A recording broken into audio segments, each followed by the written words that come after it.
د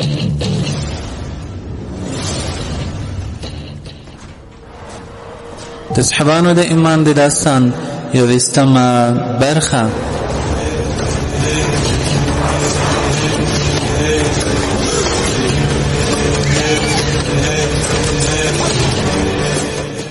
د صحابانو د ایمان داستان. لیکوال حضرت امام الواقد الواقدی، ژباړن مولوی صدیق الله مشال، ویم کیسر جلال زاهد.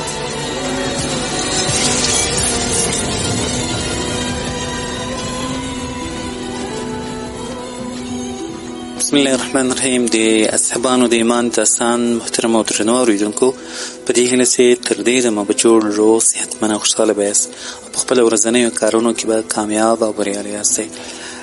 محترم اوریدونکو، په یاد ولرئ چې د اصحابانو یا د فتح الشام چې امام واقدي رحمه الله لیکلی دی، دا یو ناول نه ده، دا داستان نه ده، دا افسانه نه ده، دا یو خیالي نقل نه ده چې یعنی دلته د نقل په توګه یا د افسانې او ناول او داستان په توګه راغلی دی، بلکې دا یو واقعي تاریخ ده چې امام واقدي رحمه الله حتی په دې کې د قصې یا په خپله د دغه تاریخ د ښایست لپاره هم څه نه دی اضافه کړي، یوازې هغه څه دی کوم چې دوی ته نقل شوی دی. یعنی دا یو واقعي تاریخ ده چې موږ یې تاسو ته وړاندې کوو. په تېره شلمه برخه کې مو دا واورېدل چې ابو عبیده رضی الله تعالی عنه حضرت خالد رضی الله تعالی عنه راووت، 4,000 تنه سپاره مجاهدین یې په لاس ورکړل چې د لخم، جذام، طین، ابهام، کهلان، سنس او خولان قبیلو وګړي هم پکې ول.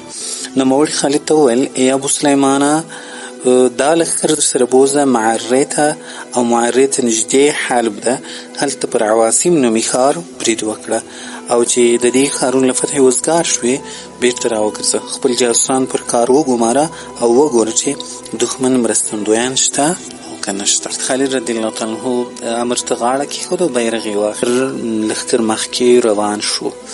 او امام واقدي رحمه الله وایي چې د بعض شعرونه هم ویل، او همداسې خالد بن ولید و شیرز ته ولاړ او پر نهر مقلوب یې واړول. مصعب بن محارب لشکري یې راوغوښت، 500 عسکر په لاس ورکړل او امر یې ورته وکړل چې پر عواصم او قنصرین برید وکړي. خالد پخپله کفرتاب، مرا او دیر سمعان ته ولاړ. د مسلمانانو آسونه یې ښي او کیڼ لور ته په کلیو او بانډونو کې وویشل، غنیمتونه او بندیان یې ونیول، خالد ته یې راوستل. نوموړي هغه ابو عبیده رضی الله تعالی عنه ته بوتلل. نوموړي چې خالد او ورسره بندیان او غنیمتونو ته وکتل ډېر خوښ شو، خو چې د خالد شال ورته یې وکتل، یو ستر لښکر په نظر ورغی چې د تکبیر او تحلیل چغې وهلې. ابو عبیده ورته وویل: ای ابو سلیمانه، دا څوک دی؟ قصه له همدې ځایه شروع کوو. خالد رضی الله تعالی عنه ورته ویل: دا مصعب بن محارب لښکري دی، ما 500 جنګیالي د ده له قومه او یمینیانو څخه ده ته په لاس ورکړي وو. نوموړي پر عواصم او قنصرین حمله کړې او غنایم، بندیان او مالونه یې راوړي. ابو عبیده چې ورته وکتل، د غوایانو، اوښانو، اسونو، پسونو رمې او ګلې یې ولیدلې چې خلک، ښځې او کوچنیان ورباندې سپاره دي، چغ بغ او ژړاوې دي. ابو عبیده د دوی لور ته ورغی. خلک یې ولیدل چې په رسیو تړل شوي دي او پر خپلو اولادونو د مالونو پر لوټلو او د کلیو په ورانولو ژاړي. ابو عبیده خپل ترجمان ته وویل: ورته ووایه چې څه شوي چې ژاړي، او ولې د اسلام په مقدس دین کې نه داخلیږي، او امان مو ولې نه غوښت؟ ترجمان دا خبره ورته وکړه. دوی وویل: ای امیره، موږ له تاسو څخه ډېر لرې وو، ستاسو خبرونه را رسېدل، موږ دا فکر نه کوو چې تاسو به تر موږ را رسېږئ. موږ هېڅ خبر نه وو چې ستاسو ملګرو راباندې برید وکړ، زموږ مالونه او اولادونه یې لوټ کړل، موږ یې وتړلو او ته مو حال وینې. امام واقدي وایي د دې خلکو شمېر 400 ته رسېدی. امیر ابو عبیده ورته وویل: که مو زه خلاص کړم، مالونه او اولادونه مو بیرته درکړم، آیا تاسو به زموږ اطاعت وکړئ او خراج به راکړئ؟ دوی ورته وویل: ته همدا نیکي را سره وکړه، موږ ستا هر شرط منلو ته تیار یو. ابو عبیده مسلمانانو ته مخ ور واړاوه او ورته ویې ویل: زه یو رایه لرم، هغه دا چې دا خلک به آزاد کړو، مالونه او اولادونه به یې بیرته ورته وسپارو، دوی به زموږ مریان وي، ځمکې او ښارونه به آبادوي، موږ به خراج او ججه یعنې جزیه ورڅخه خلو. تاسو څه پکې وایاست؟ ستاسو له مشورې پرته زه یو پرېکړه نه کوم. دوی ورته ویل: ای امیره، رایه ستا ده، که ته د مسلمانانو ګټ پکې وینې امام واقدي رحمه الله وایي پر هر یو کس 4 دیناره جزیه مقرره کړه او په دې اړه حضرت عمر رضی الله تعالی عنه ته لیک واستاوه او له هغه وروسته د دوی مالونه او اولادونه ورکړل. نومونه یې ورڅخه ولیکل او پر خپل ځای پرېښودل. ورته ویې ویل چې خپلو کلیو ته ستانه شئ. دوی چې کله خپلو هستوګنځیو ته ولاړل او د آرام ساه یې واخیسته، خپلو ګاونډیانو ته د عربو د ښه چلند په اړه خبر ورکړ. د دوی په نیک سلوک کې خلک خبر کړل او ویې ویل موږ فکر کاوه چې دوی به موږ مړه کړي او اولادونه به راڅخه بوځي، خو بالعکس دوی پر موږ رحم وکړ او د جزیې او خراج په بدل کې په خپلو ځایونو کې پرېښودو. امام واقدي وایي رومیانو چې کله دا خبر واورېده، حضرت ابو عبیده ته راغلل، امان یې ورڅخه طلب کړ او د خراج او جزیې ورکولو ته یې غاړه کېښوده. د قینسرین فتحه. امام واقدي وایي د قینسرین اوسېدونکو ته چې کله خبر ورسېد چې امیر ابو عبیده هغه خلکو ته امان ورکړی چې د امان غوښتنه یې کړې وه، دوی هم دا غوره وبلله چې له ده څخه امان وغواړي او پر دې خبره اجتماعي پرېکړه وکړه چې امان باید وغوښتل شي او دوی ته د قینسرین د والي له خبرتیا پرته استازي ولېږل شي تر څو خبره ورسره وکړي. امام واقدي وایي پر قینسرین او عاصم باندې د هرقل له لوري یو داسې جنرال د واکمن باعث مقرر و چې ډېر زړور او ده ته ډېر مقبول او د قینسرین خلک ډېر ورڅخه ویرېدل. نومې له وقاو او له بل پلوه د حلب والي هم د قینسرین تر واکمن نه د دبدبې او نه د ځواک په اعتبار کم و، بلکې د ده سیالو هرقل دواړه ور وغوښتل. دوی ورته وویل ای بادشاه موږ به خپل وطن هېڅکله پرېنږدو، بلکې سخته مقابله به وکړو. بادشاه یې ډېر شکریه ادا کړه او ژمنه یې ورسره وکړه چې تاسو ته به ښه پیاوړی ځواک در ولېږم. دوی د بادشاه د ژمنې له کبله د مرستې انتظار یوست او له هر یو سره 10,000 تنه سپاره جنګیالي وو، خو دوی دواړه په یو ځای کې نه سره جمع کېدل. د قینسرین والي چې کله د خپل رعیت په عزم خبر شو چې دوی له ابو عبیده سره د سولې تکل لري، ډېر غضب شو او دا قصد یې وکړ چې دوی ته یو توطیه جوړه کړي. خو د قینسرین اوسېدونکي ورته راغونډ شول. ده ورته وویل ای د سپر اولادې، تاسو څه غواړئ چې زه له دې عربو سره هغه وکړم؟ تاسو دوی وینئ چې ستاسو ښارونو ته راغلي، غواړي چې زموږ ښارونه لکه د شام د نورو ښارونو په څېر فتح کړي. دوی ورته ویل ای سرداره، موږ په دې خبر شوي یو چې عرب ډېر وفادار او پر وعده کلک خلک دي. د شام ډېرې سیمې په سوله ییزه توګه فتح کړي او چا چې جنګ ورسره کړی دی هغه یې وژلي او له خپل کور کلي اولاد څخه یې بېل کړي دي او چا چې یې اطاعت کړی هغه یې پر خپل ځای آرام پرېښي او د دوی له شره په امان کې دي. زموږ رایه دا ده چې له دوی سره روغه جوړه باید وشي تر څو موږ او زموږ مالونه په امان شي. دوی ته خپل واکمن وویل تاسو ډېره نیکه مشوره راکړه، داسې لاره لیکه مو په لاس راکړه چې هېڅ بدي پکې نشته، ځکه عربو چې له چا سره جګړه کړې پرې غالبه شوي دي. دا د اوس دستي زه له دوی سره د 1 کال دپاره سوله کوم تر څو موږ ته د هرقل ځواکونه راورسېږي، بیا به برید پرې وکړو او له یو بل پلو څخه به یې په داسې حال کې ووژنو چې دوی به ډېر ډاډه وي. دوی ورته ویل هغه څه وکړه چې زموږ په ګټه وي. امام واقدي وایي د قینسرین اوسېدونکو او د دوی والي له مسلمانانو سره په سوله متفق شول او په زړونو کې خطر و. راوي وایي لوقا خپل یو ملګري چې استوخر نومېده راوغوښت. نوموړی یو رومي مذهبي عالم و چې د یهودیت او نصرانیت په دواړو ادیانو پوه، ډېر جرار او د قوي زړه څښتن و چې عربي او رومي دواړه ژبې یې ښې زده وې. لوقا وویل ای پلاره عربو ته ورشه ورته ووایه چې له موږ سره د 1 کال لپاره سوله وکړي تر څو په یو چل او پریب سره دوی له ځانه لرې کړو. وروسته امیر ابو عبیده ته لیک واستاوه او د کفر له کلماتو وروسته یې داسې پکې ولیکل ای د عربو ډلې، زموږ ښار محکم او ډېر زړور جنګیالي خلک لري. تاسو روم ته زموږ له لورې نه یاست راغلي، که له موږ سره 100 کاله جګړه وکړئ هم به زموږ په نیولو بریالی نه شئ. هرقل ستاسو د مقابلې دپاره د خلیج له سرحده تر رومیې الکبرا پورې لښکرې راغونډ کړي دي. موږ تاسو ته خپل استازي درلیږو، د 1 کال دپاره سوله در سره کوو تر څو موږ وګورو چې د روم پاتې سیمې د چا کېږي. موږ تاسو څخه غواړو چې د قینسرین او عواصم ځمکې لپاره زموږ او ستاسو ترمنځ یوه نښه معلومه کړي. که د عربو لوټ او جګړه کوله نښه به وي او تاسو به ورته موږ د ځمکې حد ښایاست. موږ د هرقل په پټه له تاسو سره سوله کوو، هغه باید خبر نه شي، بیا موږ وژني. والسلام. وروسته ازدوخر ته ښې قیمتي جامې ور واغوستې، خپل سوارلیو یې یوه ښکلې قچر 12 نوکران ورکړل. نوموړی روان شو، حمص ته ورسېد. هلته یې له ابو عبیده سره په داسې حال کې ولیدل چې د مسلمانانو ته د مازدیګر لمونځ ورکاوه. استوخر ودرېد او هغه څه ته یې په ځیر ځیر کتل چې مسلمانانو کول او ورته حیران وو. مسلمانان چې کله له لمانځه وزګار شول قصد ته یې وکتل، په بیړه ورغلل او ورته ویې ویل ته څوک یې؟ له کومه راغلی؟ ده ورته ویل زه استازی یم، لیک مې راوړی. دوی حضرت ابوعبیده ته راوست. قصد وکړ چې نوموړي ته سجده وکړي، خو ابوعبیده منع کړ او ورته ویې ویل موږ د خدای بندګان یو، ځینې شقیان او ځینې سعیدان. فأما الذين شقوا ففي النار لهم فيها زفير وشهيق خالدين فيها ما دامت السماوات والأرض إلا ما شاء ربك إن ربك فعال لما يريد. ژباړه: څوک چې بدمرغه وي هغوی به دوزخ ته لاړ شي، یعنی چې هلته به دا ګرمي او تندې د ډېرې سختۍ نه د هغوی ستمهار او پښار وي، او په همدغه حالت کې به هغوی د تل لپاره وسیږي تر څو پورې چې اسمانونه او ځمکه ولاړ وي، مګر دا چې ستا رب بل څه وغواړي، بېشک ستا رب بشپړ واکمن دی چې څه غواړي کوي. استوخر چې کله د ده خبرې واورېدې چوپ پاتې شو، د ځواب وس یې نه درلود او د امیر ابوعبیده وینا ته ډېر حیران و. خالد بن ولید غږ پرې وکړ او ورته ویې ویل سړیه څه کوې او د چا له استازي یې؟ استوخر ورته ویل آیا ته د دې قوم امیر یې؟ خالد وویل نه، امیر دا ده، یعنی حضرت ابوعبیده ته اشاره وکړه. استوخر وویل زه د قنصرین او عواصم د واکمن استازی یم.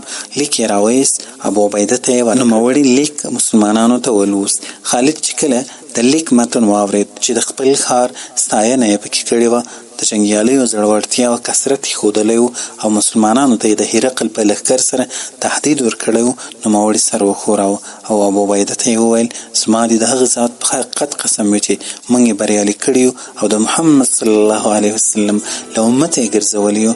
دا د یو داسې چا لیک نه دی چې د سولې قصد لري، بلکې د جګړې تکل لري. وروسته یې استوخر ته ویل تاسو غواړئ چې موږ ته چل راکړئ تر څو د هرقل ځواکونه درته راشي او تاسو مرستندویان ومومئ. تاسو راغلي یاست چې له موږ سره سوله وکړئ او تاسو به هغه څوک یاست چې بیا به تر هر چا اول جګړه را سره کوئ، او که زموږ بریالیتوب ولید خپل سرکښ مشر هرقل ته به وتښتئ. که مو دا قصد وي موږ دا ژمنه در سره کوو چې جګړې ته در سره تیار یو او د یو کال لپاره سوله نه در سره کوو. که سږ کال تاسو ته د هرقل لښکر راغی موږ حتما جګړه ورسره کوو. څوک چې په ښار کې پاتې شول او د لښکر ننګه یې ونه کړه له هغوی سره زموږ سوله برقراره ده او تعرض نه پرې کوو. استوخر وویل موږ دا خبره منو، په دې باره کې لیک را سره ولیکئ. خالد ویل ای امیره له دوی سره د یو کال دپاره سولهنامه ولیکه چې اول یې د 14 کال د ذوالقعدې میاشت ده. راویې وایي ابوعبیده هم د خالد د رای مطابق لیک ورسره ولیکئ. کله چې د لیک له لیکلو فارغ شول استوخر ورته ویل زموږ د ښارونو سیمه معلومه ده، زموږ په مقابله کې د حلب ښارونه دی. د حلب واکمن زموږ سیال او حریب ده. موږ غواړو چې زموږ او ستاسو ترمنځ پر پوله یوه نښه باید وي چې کله ستاسو سرتېري برید کوي تر هغه باید راتېر نشي. امام واقدي وایي ابوعبیده په دې خبر راضي شو او ویې ویل زه اوس دستي خلک در سره لیږم چې پوله په نښه کړي. استوخر ویل موږ ستاسو له ملګري په دې اړه مرسته نه غواړو، موږ پخپله پر پوله ستنې درو او پر هغو به د هرقل عسکر وي چې کله ستاسو ملګري دا نښه وویني تر هغه دې نه راتېرېږي. ابوعبیده ورته ویل تاسو دا کار وکړئ. وروسته یې استوخر ته لیک ورکړ او ابوعبیده مسلمانانو مجاهدینو کې اعلان وکړ او ویې ویل څوک چې ستنې وویني تر هغو دې نه تېرېږي بلکې د حلب پر ځمکه دې حملې کوي. دا خبره دې حاضران غایبانو ته ورسوي او خبر دې کړي. امام واقدي وایي استوخر د قنصرین واکمن ته ورغی او هغه جریان یې ورته بیان کړ چې د ده او خالد ترمنځ تېر شوی و او لیک یې ورکړ. هغه ډېر پرې خوښ شو، یوه ستره یې جوړه کړه او د هرقل داسې تصویر یې پرې انځور کړ لکه د خپلې بادشاهي پر تخت یې ناست وي. امام واقدي وایي د مسلمانانو سپرو د حلب، عمق او انطاکیې د ښارونو تر پایه بریدونه وکړل، خو د قنصرین او عواصم حدودو ته پام کاوه او ستنې ته نه ورنږدې کېدل. عمر بن عبدالله العبري له سالم بن قیس هغه له خپل پلار سعد بن عباده رضی الله تعالی عنه څخه داسې نقل کوي چې مسلمانانو د قنسرین او عاصم له خلکو سره پر دې لاندینیو توکو ورکولو پرېکړه کړې وه. اول 4 لک دینار نغدي روپۍ، دوهم 100 اوقیې سپین زر، دریم 1000 جوړه د حلب جوړې شوې جامې، څلورم 0 ثقه خوراکي توکي. امام واقعي وایي موږ ته امیر نقل وکړه، ویل یو ځل موږ د عملیات لپاره وتلي و مو کتل او پر ستنه مو د هرقل تصویر ولید، ورته راغلو او شاوخوا ترې راتاوېدو، اسونه مو وځغلول، د نښې او حملې تمرین مو کاوه. د حضرت ابو جندل په لاس کې یوه اوږده نیزه وه. نوموړي اس د تصویر لور ته ورنږدې شو، د ده قصد نه و او له قصده پرته د تصویر سترګه په نیزه ورړنډه کړه. د ستنې په وړاندې د قنسرین د واکمن د نوکرانو یو ستانتندویه ډله ګرځېده. هغوی والي ته ورغلل او په دې پیښې خبر کړل. هغه ډېر په غضب شو او خپلو ځینو نوکرانو ته یې د سرو زرو صلیب په لاس ورکړ. 10 تنه رومي عسکر یې ورسره کړل چې وریښمینې جامې یې اغوستې وې او خولونه یې پر سرو وو. استوخر ته یې امر وکړ چې له دوی سره ولاړ شي او ورته وویل ورشه د عربو امیر ته ووایه چې تا له مونږ سره غدر وکړ او پر کړې ژمنې ونه درېدې. څوک چې غدر وکړي خوارېږي. استوخر صلیب راواخیست او له 10 تنو رومیانو سره یو ځای حضرت ابوعبیده ته راغی. مسلمانانو چې کله صلیب ولید چې هسک ده په بیړه ورغلل او راکوز یې کړ. ابوعبیده د دوی لور ته راوړاندې شو او ورته ویل تاسو څوک یاست؟ استوخر وویل زه د قنسرین د واکمن استازی یم. هغه وایي چې تاسو غدر وکړ او هغه زموږ او ستاسو ترمنځ کړې ژمنه مو ماته کړه. ابوعبیده ورته وویل زما د خپل رسول په حقیقت قسم وي که زه پرې خبر یم 100 تر 0 به یې پوښتنه وکړم. وروسته یې نارې کړې ای خلکو د تصویر سترګه چا ایستلې ده، موږ ته دې خبر راکړې. مجاهدینو ورته وویل ابو جندل او سهل بن عمر په خطا سره دا کار وکړ. ابوعبیده استوخر ته وویل زموږ یو ملګري دا کار په غیر قصدي توګه کړی، اوس تاسو له موږ څخه په څه راضي کیږئ؟ رومیانو وویل موږ ستاسو د بادشاه له سترګې ایستلو پرته په بل څه نه راضي کیږو. په دې توګه دوی مسلمانان سره اخته کول. ابوعبیده ورته وویل دا د زه ستاسو په وړاندې یم، هغه څه راسره وکړي چې ستاسو له تصویر سره شوي دي. دوی ویل موږ په دې نه راضي کیږو بلکې ستاسو د هغه امیر سترګه باسو چې د ټولو عربو امیر دی.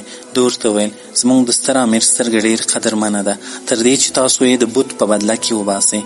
امام واقعي وایي کله چې رومیان د حضرت عمر سترګه یاده کړه مسلمانان ډېر په غوسه شول او د راغلو رومیانو د وژلو قصد یې وکړ، خو حضرت ابوعبیده له دې کاره ایثار کړل. مسلمانانو ویل ای امیره موږ د خپل امام په مقابله کې خپل ځانونه قربانوو او سترګې ترې زاروو خو د ده سترګې ساتو.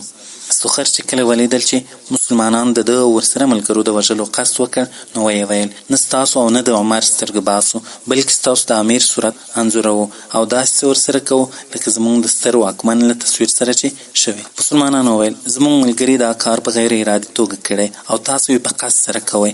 ابوعبیده وویل ای قومه تاسو ماته وخت راکړئ، که زما پر تصویر راضي شول بیا یې تاسو هم ورسره تسلیم کړئ، ځکه بیا به دا قصې نه کوي چې یو ځل یې له موږ سره ژمنه وکړه او بیا یې غدر راسره وکړ، ځکه دوی نه عقل او نه عهد لري. وروسته دوی هم دې ته تیار شول.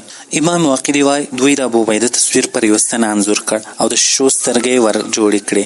د دوی یو سپور ورته راغی او د تصویر سترګې ور وایستلې. وروسته استوخر خپل والي ته ورغی او دا خبر یې ورکړ. د خپل قوم ته ویل په دې سره مو له دوی څخه بدله واخیستله. راوي وایي ابوعبیده په حمص کې اوسېدی، شاوخوا یې بریدونه کول او د دې انتظار یې یو چې کال تیر شي بیا به خپل نهایي پرېکړه د قنسرین او عواصم په اړه کوي. امام واقعي وایي حضرت عمر ته د ابوعبیده په اړه په دې وخت کې هیڅ خبر ور ونه رسېد او نه په یوه فتح او بري خبر شو. حضرت عمر دا خبره ډېره بده وګڼله او قسم قسم شکونه د ده په اړه ورته پیدا شول او دا یې ګمان شو چې کېدی شي جهاد ته یې شا کړې وي. عمر بن خطاب یو لیک ورته راواستو او پکې ویې ویل بسم الله الرحمن الرحیم د خدای جل د بنده عمر بن خطاب له لوري امین الامه ابوعبیده عامر بن جراح ته سلام علیک. زه د خدای جل حمد وایم چې شریک او ساری نه لري او د پر نبی محمد صلی الله علیه وسلم درود وایم او تا په پټه او ښکاره تقوا ته رابولم. له دې ګناه کولو څخه د ایثار رول غواړم او دا توصیه درته کوم چې له هغو خلکو څخه شمار نشي چې د خدای جل جلاله په اړه داسې فرمایي قل إن كان آباؤكم وأبناؤكم إخوانكم وأزواجكم وعشيرتكم وأموال اقترفتموها وتجارة تخشون كسادها ومساكن ترضونها أحب إليكم من الله ورسوله وجهاد في سبيله فتربصوا حتى يأتي الله بأمره والله لا يهدي القوم الفاسقين. سپاړه اے پیغمبر صلی الله علیه وسلم وایا که ستاسې پلرونه، ستاسې زامن، ستاسې ورونه، ستاسې میرمنې، ستاسې خپلوان، ستاسې هغه مالونه چې ګټلې مو دي، ستاسې هغه تجارت چې د هغه په ورانېدو اندېښمن کېږئ، او ستاسې د خوښې کورونه تاسې ته له الله او د هغه له پیغمبر او د هغه په لار کې له جهاد څخه ګران وي، نو انتظار وباسئ تر دې پورې چې الله خپله فیصله ستاسې مخې ته راولي، او الله فاسقانو ته لارښوونه نه کوي. ابو عبیده ته چې کله دا لیک ور ورسېد، مسلمانانو ته ولوس. دوی پوه شول چې امیر المؤمنین عمر رضی الله تعالی عنه دوی جګړې کولو ته هڅوي. ابو عبیده د خنسرین پر سوله پښیمانه شو، او مسلمانانو چې د حضرت عمر د لیک متن واورېد ټول په ژړا شول او ویل ای امیره ته ولې له جهاد څخه ناسې؟ د شیرز او قنسرین خلک پرېږده او موږ د حلب او انطاکیې لور ته ولېږه، کېدای شي خدای جل جلاله هغه سیمې زموږ په لاسونو فتح کړي او د سولې وخت ډېر لږ پاته ده. ابو عبیده و حلب ته د تللو قصد وکړ. سهل بن عمر ته بیرغ ورکړ او په بل بیرغ مصعب بن محارب الیشکري ته ورکړ. عیاط بن غانم ته امر وکړ چې ته په مقدمه کې ولاړ شه او خالد بل شال لوري تر پسې درشي. حضرت ابو عبیده هم وکوچید، آن چې رشین ته ورسید د هغه ځای له اوسېدونکو سره یې روغه جوړه وکړه. بیا حما ته ولاړ. د هغه ځای خلک په داسې حال کې ورته راووتل چې قسیسین او رهبانین یې تر مخ را روانو او انجیل په لاسونو کې وو او د سولې غوښتنه یې کوله. ابو عبیده چې کله دوی ولیدل ودرېد او ورته ویل تاسو څه غواړئ؟ دوی ورته ویل ای امیره موږ دا غواړو چې ستاسو په سیوري کې په امن او ډاډ ژوند وکړو. امام واقعي وایي ابو عبیده له دوی سره هم سوله وکړه، لیک یې ورسره ولیکئ او څه مسلمانان یې دلته پرېښودل. د خپل یون ته دوام ورکړ. آن چې شیرز ته ورسېد هغوی هم تود هرکلی وکړ، د سوله ورسره وکړه او ورته ویې ویل آیا تاسو د طاغي هرقل په اړه خبرتیا لرئ؟ دوی ورته وویل نور نه یو پرې خبر، خدای وایي اطلاع مو ترلاسه کړي چې د قنسرین والي یې لیک ورته رالیږلی و او ستاسې د مقابلې لپاره یې له نوموړي مرسته غوښتې وه. هرقل جبلة بن ایهم الغسیاني د غسان له قبیلې نصراني عربان او د عموریه جنرال له لس سره پوځ سره ورولېږل. اوس دوی پر اوسپنیز پله اړولې. تاسو پام ورسره کوئ. امام واقعي وایي امیر ابو عبیده په شیرز کې واړول او دلته میشت شو. کله به یې د حلب او کله به یې د انطاکیې د تللو چرتونه وهل او په دې کې مشوش و، خو د مسلمانانو مخور اشخاص ورته راغونډ شول. ده ورته ویل ای خلکو ما ته خبر را رسېدلی چې د قنسرین واکمن عهد مات کړی او زموږ د مقابلې لپاره یې له هرقل څخه پوځونه غوښتي. تاسو په دې اړه څه نظر لرئ؟ دوی ورته ویل ای امیره قنسرین او عواصم پر خپله مخه پرېږده، موږ انطاکیې او حلب ته بوځه. ده هم ورسره خوښه کړه او امر یې ورته وکړ چې د سفر تیاري ونیسي. امام واقعي وایي د مسلمانانو او قنسرین د اوسېدونکو ترمنځ د شوې سولې یوه میاشت او زیات وخت پاتې و. ابو عبیده واړول او د وخت تېرېدو انتظار یې یوست. د عرب مسلمانانو به د زیتون، انارو او ځینو نورو میوهدارو ونو خاکلي راړول. دا کار حضرت ابو عبیده ته بد ښکاره شو. غلامان یې راوغوښتل او ورته ویل دا څه په ساعت ته مو ملا تړلې؟ هغوی ورته ویل نور لرګي راڅخه لري او دا ونې رانږدې دي. ابو عبیده وویل زه هېڅ حر او عبد ته دا اجازه نه ورکوم چې د میوهدارې ونې څانګې پرې کړي او که یې دا کار وکړ بیا به سخت سزا او جزا وویني. غلامانو چې کله دا سزا او جزا واورېده له هغه وروسته به له لرې ځایو څخه بوټي راوړل. سعید بن عامر وایي زما یو ډېر نجیب مرغۍ چې مهجع نومېده را سره و، له ما سره سره ډېرو پیښو او جګړو ته تللی و او په جنګ کې ډېر زړور و. کله چې به د بوټو راغونډولو دپاره ولاړ ډېر لرې به تلی. یو ورځ دی او یو ډله نور هغه مریان چې د ځینو جنګي پیښو مشاهده یې کړې وه د لرګیو د راټولولو لپاره ولاړل. ډېر وخت وځنډېدل او ما ته یې حال معلوم نه شو. زه پر اس پسې سپور شوم او د ده په لټه پسې ووتلم. د نوموړي هېڅ درک راته معلوم نه شو. که ګورم یو سړی مې په سترګې شو چې مخ یې په وینو تک سور او ټول په وینو کې لت پت دی. چې یو ګام مخته واخلې بېرته پړ مخې پر ځمکه ولوېږي. سعید بن عامر وویل زه ورکوز شوم او ورته ومې ویل څه در پیښه ده او څوک در پسې دي؟ ده وویل ای باداره هلاکت او ورکه را پسې ده. ما ورته ویل ای د اسود زویه ودرېږه او سمه خبر راته وکړه.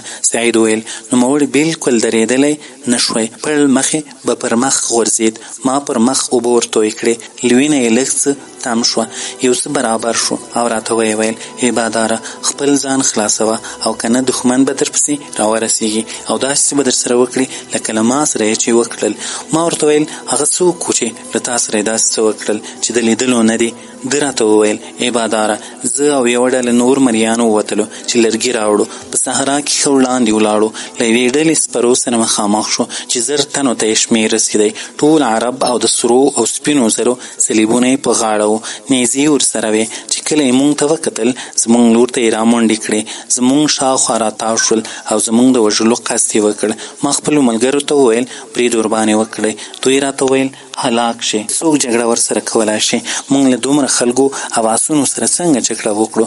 موږ ته تر جګړې دا لاره اسانه ده چې ځانونه ورته وسپارو.